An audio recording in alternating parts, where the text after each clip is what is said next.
Another episode of JPNN. It's Friday. We'll get the news here. Then you can go on your way and play some more Monster Hunter Rise because it seems to be that's what everyone is playing. We'll get to that and more here on this Friday episode of JPNN.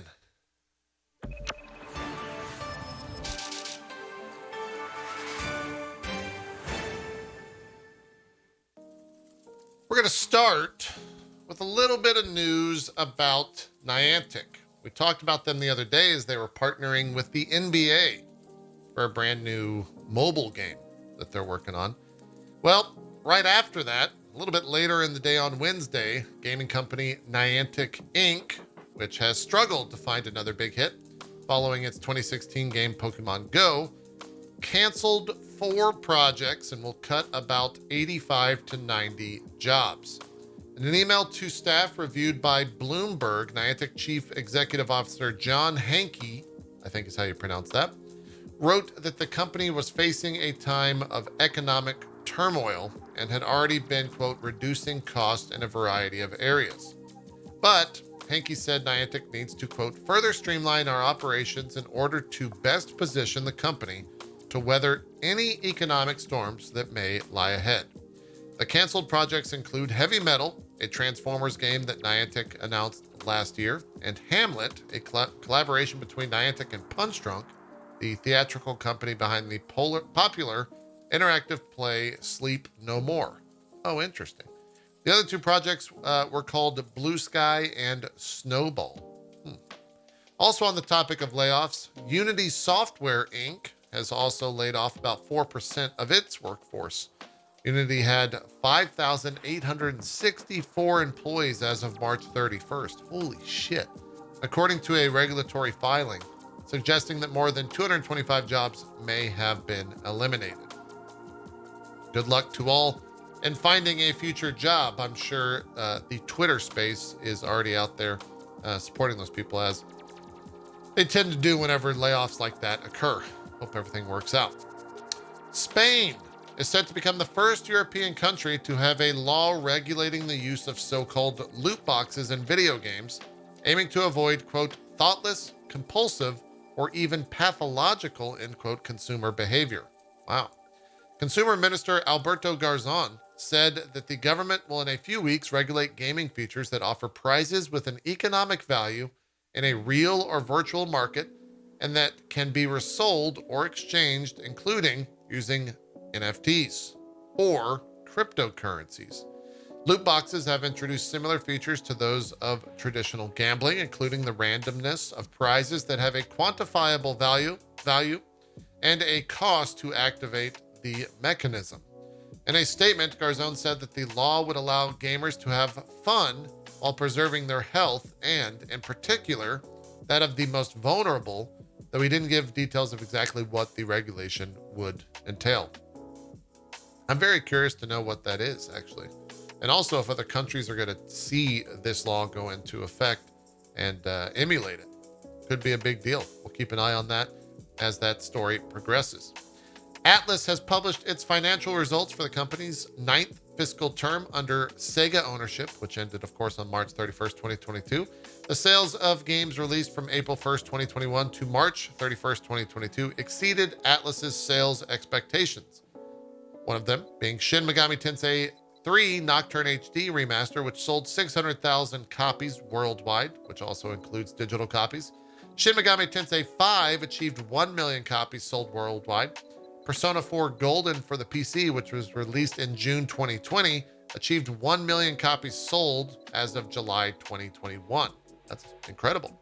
As reported by Atlas, quote, sales Persona 4 Golden far exceeded our sales target, and the portion of overseas sales, that's hard to say, continues to be high. Look, I'm telling you, Persona 6 is going to be massive. They've released that game so many times, and every time it gets re-released on Steam, on Xbox, on Switch, on whatever, it's always huge. I think whenever Persona 6 does get announced, it's going to be a very, very big deal. International Data Corporation, with the acronym IDC. I'll let that joke just kind of linger. Global provider. They're a global provider of market intelligence, advisory services, and even events for the information technology, telecommunications, and consumer technology markets. Reported that Meta's Oculus Quest 2 is the most successful VR headset to date, with 14.8 million units sold since the announcement at Facebook's Connect 7 in September 2020. Quest 2 has contributed to massive growth in VR sales and consumer adoption, where VR sales grew 97% in 2021 and 242% in Q1 of this year. Holy shit, I didn't realize that that thing was selling that well. That's kind of crazy. That also means that Facebook is the leader right now of the VR world. Fuck. Sony's VR2 needs to hurry up and come out and try to reclaim that title. Get back to games. Get out of this fucking metaverse nonsense. Sensor Tower is reporting that Fire Emblem Heroes from Nintendo has surpassed $1 billion in lifetime global player spending since its launch on February 2nd, 2017. The RPG is the first of Nintendo's mobile games to hit the milestone, accounting for 54.5% of its total mobile revenue to date. Mario Kart Tour, Nintendo's latest release on the platform, ranks as Nintendo's number 2 top grossing title, picking up $282 million, while Animal Crossing Pocket Camp ranks number 3 with $281.6 million. Mobile games are working out for Nintendo. Wonder what that means for the future of the platform. Here's a weird story. Bungie and, wait for it, NetEase are working on an unannounced mobile game. For those that need a refresher, NetEase is the company that worked with Blizzard on Diablo Immortal. According to the LinkedIn profile of one of the artists at NetEase Games, who in cooperation with Bungie helped develop a, quote, unannounced FPS mobile game. Sources with knowledge of NetEase's development plans said that the studio is working on a new Destiny game. The title has been in development for well over 2 years now. It's also been suggested that this unannounced Destiny game from NetEase is not related to Bungie's Destiny 2. Wow, I can't wait for all of that.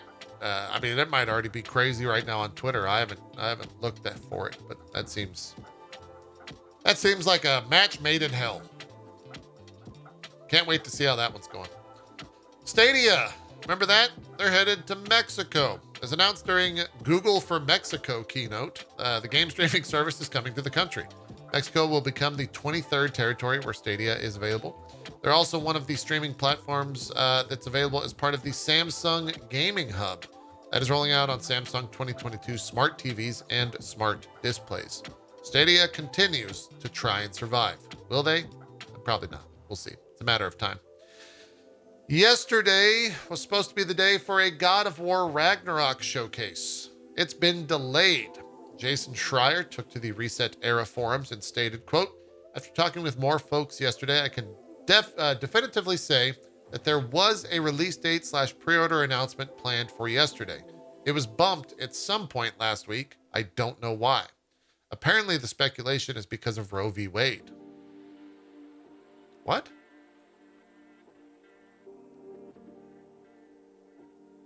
Okay, I don't know why. Also, PlayStation has been trying to keep secrets so badly that most studio Santa Monica employees weren't even told about it. As of this week, the game is still on track for November. People working on it says it's huge and seem to be pretty excited about it. Reminds me of the buzz I was hearing before 2018, the 2018 one. That's all I quote from Jason Schreier. Corey Barlog shared the following message yesterday via Twitter. He was the game director of the first one. He says, quote, Dear all, if it were up to me, I would share all the information when I know about it, but it is not up to me, so please be patient. I promise things will be shared at the earliest possible moment they can be. We make games for you. We get to make games because of you. That's weird. What is going on with that game? Like, is it... I don't understand the Roe v. Wade causing the, like... Weird. Here's some more weirdness. Ron Gilbert, the creator of the Monkey Island series, has made the decision to stop talking about the upcoming release of Return to Monkey Island following unwarranted abuse from so-called fans. In addition to this, he has closed all comments on his blog, with the quote saying, "I'm shutting down comments. People are just being mean, and I'm having to delete personal attack comments," Gilbert wrote. He went on to defend the upcoming release of Return to Monkey Island, Gilbert's first return to the series since 1991's LeChuck's Revenge. He says, quote, "It's an amazing game and everyone on the team is very proud of it. Play it or don't play it, but don't ruin it for everyone else," he said. "I won't be posting any more about the game. The joy of sharing has been driven from me." Gilbert had previously been releasing a candid blog post specifically addressing the new art direction that Return to Monkey Island has taken. He says, quote, "Return to Monkey Island may not be the art style you wanted or were expecting, but it's the art style I wanted," he wrote in May. Man, stop being fucking assholes, people. It's just art. It's just a game. Move on. Get a life. The fuck? It's insane that that's the case. In a blog post, Sucker Punch spoke about the status of the infamous and Sly Cooper franchises, stating, quote, "As our games continue to grow in scale and complexity, they require the full attention of our studio. With our focus on our current project, we have no plans to revisit Infamous or Sly Cooper right now, and no other studio is currently working on projects related to either of those franchises. The characters are very special and near and dear to our hearts, so while we never say never to reopening those doors down the road, for now, there are no Infamous or Sly Cooper games in development." They also stated that they will be performing maintenance on Infamous 2's UGC servers to keep them up and running a bit longer. They will eventually shut them down, but we want to keep them running for as long as possible for those players who are still active, they said. Makes sense. Makes sense. Hero Dice, a mobile game developed by Tango Gameworks, the Japanese Bethesda studio, led by Resident Evil creator Shinji Mikami, will shut down only 5 months after release. Dice Hero is a turn-based battle game that combines board games and hero their elements. Why am I telling you about it? It doesn't matter. They're being shut down. Players roll dice to determine their hero's attacks. Can also use cards to deploy various effects during battle. Up to 4 players can play the game at once. Speaking an issue of Famitsu, Mikami stated, quote, "Oh, I hope to eventually change," what was that noise? "Hope to eventually change the image that Tango Gameworks currently has at the moment. We are still seen as a studio that specializes only in survival horror. Of course, it's nice to have fans think of us as a studio with a reputation for developing survival horror games, but we also want to be viewed as a studio that can create a wider variety of games. We will be releasing more and more new games in the future, starting with Ghostwire Tokyo, so please give us your support." I don't know. I don't know if I'm going to. I want to make a good game, and then we'll see where we're at. Off-World Industries Squad, which is, of course, the online multiplayer first-person shooter that aims to capture combat realism through communication and team play, has sold over 3 million copies, they announced. The CEO, Vlad Seraldi, shared the following, quote, "From Kickstarter to early access to launch, and then many sizable updates later, it's been a long and exciting road for Squad. Having now sold over 3 million copies, we hit a massive milestone for a game that began with a small team of modders. Offworld is now a team of over 100 developers, designers, artists, project managers, and other team members, a feat we can largely attribute to the success of Squad. This isn't the end of Squad's journey. We're still just getting started. We're continuing to create new content and experiences that I can't wait for us to share in the future." I had no idea that game sold 3 million copies. I knew the community was big, but I thought that was just because Bike Man played it a lot. I didn't realize 3 million fucking people played that game. That's wild. It's crazy.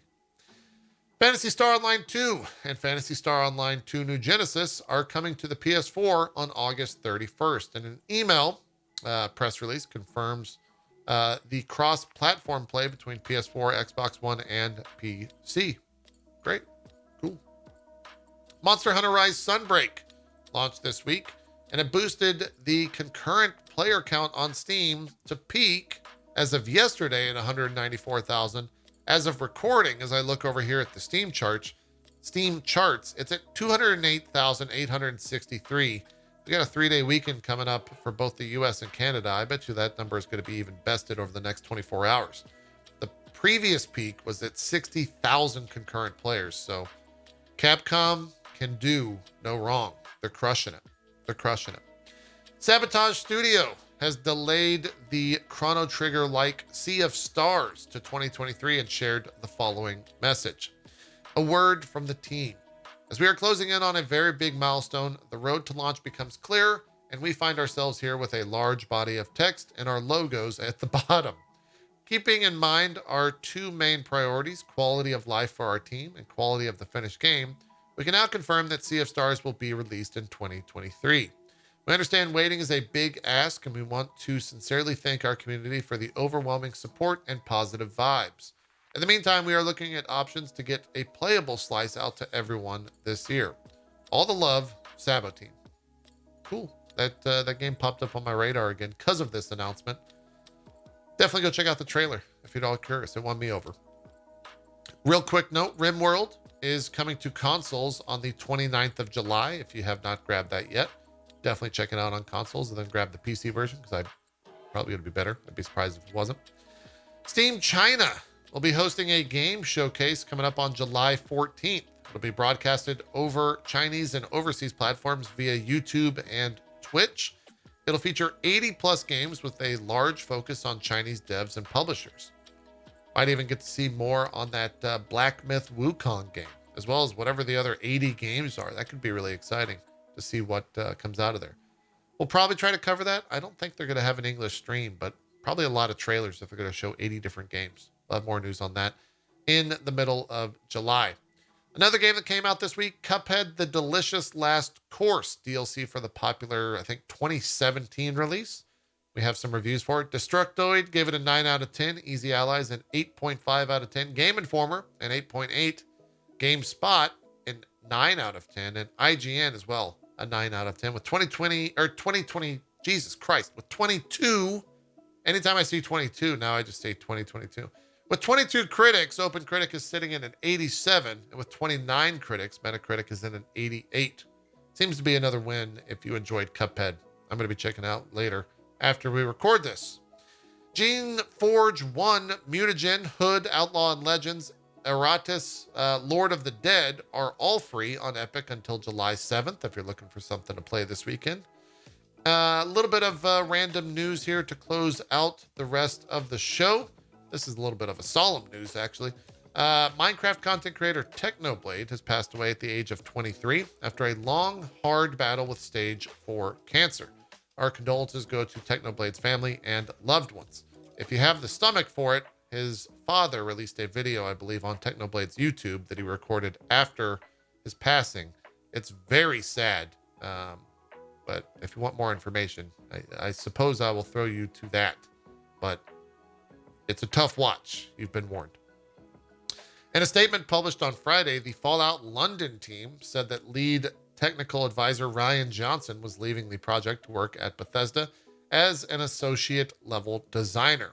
They wished him well and said Johnson, whose job had been to advise the mod's level designers, had helped collate his knowledge into invaluable design documentation so the rest of the team could work on it in his stead seamlessly. The statement goes on and said, quote, some very hard soul searching. Fallout London project lead Dean Carter had, quote, decided to decline the offer of an industry role at UK-based Fallout 76 co-developer Double 11 in order to continue working on the mod, quote, until the end. We watched a trailer for that the other day on Trailer Time. The mod actually looks like it might be good. Hold some promise there. Looks pretty good. Definitely check it out. Sega is looking to expand further into film and TV by exploring potential live-action adaptations for games developed by Atlus. Sega says expanding the storytelling forms is a new and important part of Sega's overall business strategy. This is why they are opening up Atlus's critically acclaimed library of games, which includes series like Shin Megami Tensei, Persona, and Catherine, to potential live-action film and TV adaptations. That'd be kind of strange, but I'd maybe watch it. Toru Nakahara, Sega's lead producer on the live-action Sonic the Hedgehog movies and Sonic Prime TV series, said that, quote, Atlus's worlds are filled with high drama, cutting-edge style, and compelling characters. Stories like those from the Persona franchise really resonate with our fans, and we see an opportunity to expand the lore like no one has seen or played before. Together, Sega and Atlas are working to bring these stories and worlds to life through new mediums and for new audiences. A Persona TV show. Could work, maybe. A Catherine movie actually could work as well. That might be kind of interesting. We'll see what they do. EA took to Twitter today to join in on the popular meme by posting, quote, "They're a 10, but they only like single-player games." It went about as you would expect. The message, while likely intended as a lighthearted joke, received an overwhelmingly negative response in, I think, like more than 10,000 replies. The notes say 7,000, but I think we're over 10,000. Some of the replies are from former Dragon Age series designer Sebastian Hanlon. He wrote, quote, "Remember the community manager in the group, waiting for our flight to board, said, quote, just be more careful than usual about what you say while we're there. You represent the whole company, whether you like it or not, even if you think you're outside the show." Yikes. Zach Mumbach, who was formerly a producer for games such as Dead Space 2 and Dante's Inferno at Visceral Games, the studio closed by EA in 2017, stated, quote, "This is the company that shut down my studio and laid off approximately 100 great developers because we were making a single-player game. Also, if you break game rating scores down to a 10-point scale, most EA games are a solid 6 or 7. Not because the developers are bad, but because EA, the corporation, forces them to rush games out. EA corporate leadership wouldn't know what a 10 looks like in terms of video games." There's also a handful more responses from everywhere within the video game world. I think Jacksepticeye got on there and ratioed the shit out of them. Vince, the head of Respawn, simply just posted an emoji with head and hand. If you're looking for a fun read and want to stop doom scrolling for a second, go check out EA's Twitter, read the responses. Have a good old time. That's going to do it for JPNN here on this Friday edition. We'll see you Monday for whatever the hell happens over the weekend in this wild worldwide video game simulation that we're in. We're out. Thank you so much. We'll see you then. Also, if you want JPNN short form version, feel free to go over to itmeJP/TikTok, where we'll be posting up the headlines for today's episode in a much shorter format. We'll see you guys Monday. We're out of here. Have a good rest of your day and have a great weekend. Bye-bye.